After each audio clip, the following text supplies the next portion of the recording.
যার জানাজা পড়তে এসেছেন, স্বাভাবিকভাবেই তার আগে আমার জানাজা হওয়া দরকার ছিল। স্বাভাবিক মৃত্যু হলে সে আমার সন্তানের মতো।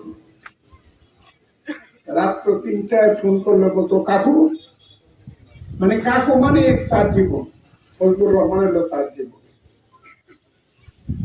সেই কাকু, সেই জাহাঙ্গীর।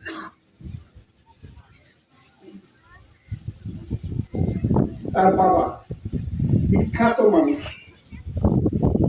মিঠামইন উপজেলার বিখ্যাত মানুষ, তার বাবা সিদ্দিক সাহেব। তার বড় চাচা খুরশেদ আলম সাহেব, তারা বিখ্যাত মানুষ, দুনিয়া ছেড়ে চলে গেছে।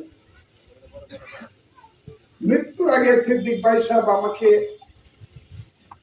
তাদের সেই রাগকলের বাসা, গাইটালের বাসা, যেখানে একটা বাসা আছে তারা করেছে, সুন্দর একটা বাসা, উনি ওখানে উনি আমাকে হাত ধরে, জাহাঙ্গীরের হাত ধরে বলেছিল, ভাই সারা জীবন তোমার সঙ্গে আমাদের পরিবারের সব ছিল, উঠা বসা বিপদে আপদে করেছ সব, আমি আমার ছেলেটাকে তোমার হাতে তুলে দিয়ে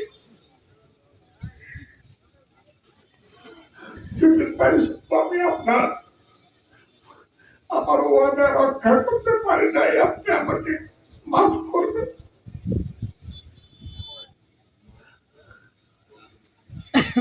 ইদানিংকালে তার উপরে অনেক চক্রান্ত ছিল, সবটা আমি ফেস করেছি একা। এখানে মন্ত্রী সাহেব আছেন, মাননীয় মন্ত্রী মাঝারুল আছেন, রেখেই করছি, আমি একা সবটা ওর পক্ষে ফেস করেছি।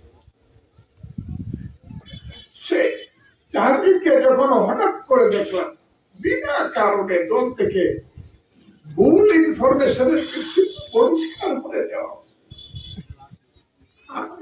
এবং আমাকে বলা হলো 24 ঘন্টার মধ্যে তাকে হাজির করে দেন, তাহলে সে কিন্তু বিশ্বাস হয়ে যাবে।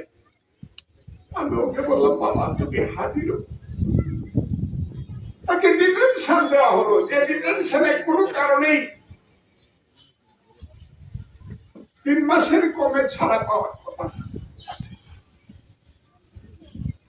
আমি আমাদের মাননীয় স্বরাষ্ট্রমন্ত্রী জনাব সালাউদ্দিন আহমদকে অনুরোধ করলাম, ভাই এই ছেলেটা ছাড়া আমার মিটামন থানার চলবে না, ওই ছেলেটাই আমার সন্তান এবং মিটামন থানার গার্জেন, ওকে যদি না ছাড়ো তাহলে কিন্তু মিটামন থানায় রাজনীতি হবে।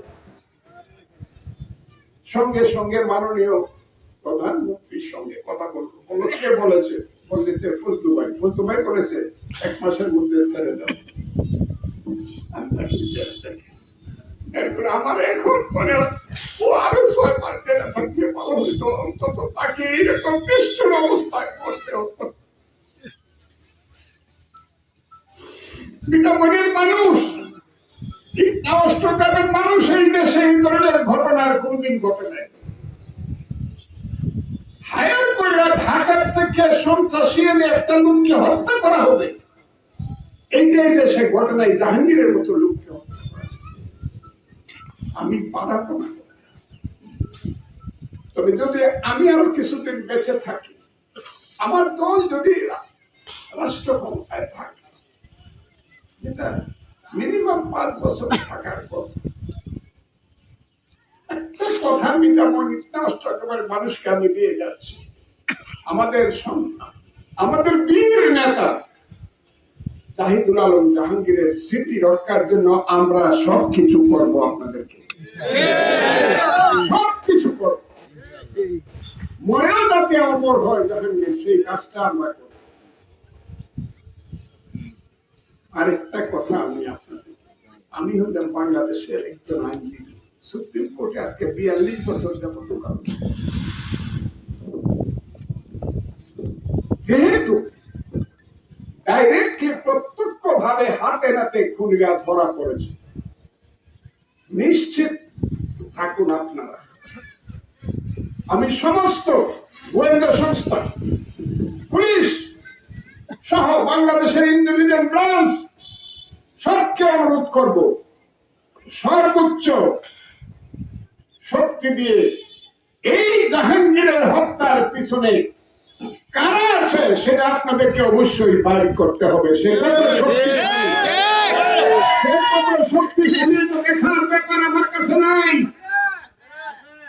কাজেই জাহাঙ্গীরের হত্যা অবশ্যই সঠিক তদন্ত হবে এবং হত্যাকারীরা বিচারের সম্মুখীন হবে এবং আল্লাহর রহমতে সঠিক বিচারের মধ্য দিয়ে তাদের সর্বোচ্চ শাস্তি হবে। আমি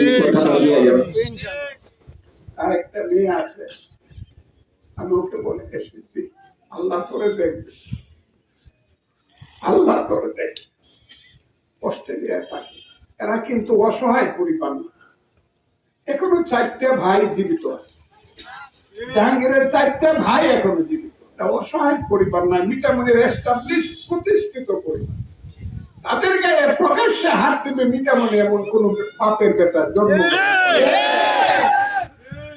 সেই পরিবার। এই ফরিদ এখানে বসে আছে, অ্যাডভোকেট ফরিদ, হাইকোর্টের লয়ার। হয়তো অবশ্যই জানাজার আগে তার কিছু বলা উচিত, এখানে না। আর বাতিদার সম্পর্কে তার পরিবার বা তাদের পরিবারে আরো যদি কেউ বলা উচিত, এখানে না। মাঠে তার নামে তারা বক্তৃতা করবে। ফরিদ আজকে আমার মনে হয় তাদের পরিবারের সবচেয়ে বয়স্ক বয়োবৃদ্ধ। কথা বলতে আমি আপনাদেরকে বলে যাই, জাহাঙ্গীর চলে গেছে, কিন্তু জাহাঙ্গীর চিরদিন আমাদের মনে বেঁচে থাকবে। মিঠামণিবাসী এবং অষ্টগ্রাম ইসলামবাসী হৃদয়ে জাগরুক থাকবে। এমন একটা কাজ আমরা করব। আমি অলরেডি মন্ত্রী সাহেবের কাছে এবং মাজারুল ইসলাম কিশোরগঞ্জ সদরের এমপির কাছে আলাপ করে বলে ফেলেছি, এমন একটা স্মৃতি রেখে যাব যাতে সারা দেশের মানুষ প্রত্যেকদিন দেখতে পারে জাহাঙ্গীর জীবিত আছে। এই কাজটা করব। আমার কিছু বলার, আমার ছেলে আল্লাহ আর তাদের পরিবারের পরিজন, বিশেষ করে আজকের অসহায় স্ত্রী এবং কন্যা, আমি যদি বেঁচে থাকি তাদের উপরে কোন ধরনের দর্জন যা উঠতে দেব না, আমি দেখবো এবং তাদের পরিবারের লোকজন দেখবে। আমি আপনাদেরকে সালাম জানাই, কিচ্ছু বলার না। আমি বোধ হয় এই চিতা আগুন যেমন জ্বলে, যতদিন বেঁচে থাকবো জাহাঙ্গীরের মৃত্যুর আগুন আমার বুকে জ্বলবে। আপনাদের সবাইকে আমার সালাম। আসসালামু আলাইকুম ওয়া রাহমাতুল্লাহি।